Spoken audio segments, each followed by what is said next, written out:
Welcome to Chillin' 101. We hope this video helps. You start by signing into the Roblox account that you control. This step matters because chat controls differ by age and account type.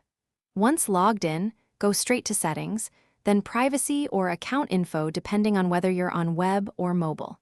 Make sure you have the child's date of birth and username available to confirm account restrictions, because Roblox uses age to set default chat limits.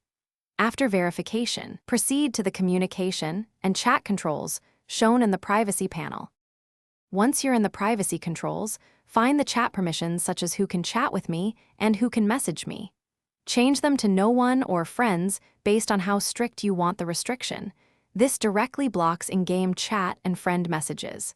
Next, turn off any allowed direct messages or group chat settings to close other communication avenues.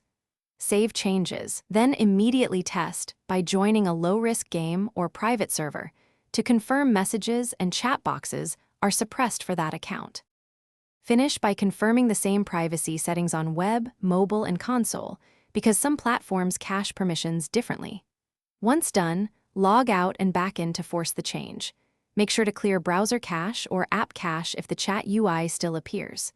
If disabling fails, uninstall and reinstall the Roblox app or try a different browser.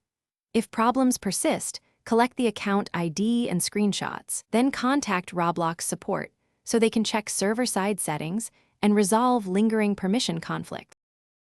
Thanks for watching. Consider subscribing if we helped you.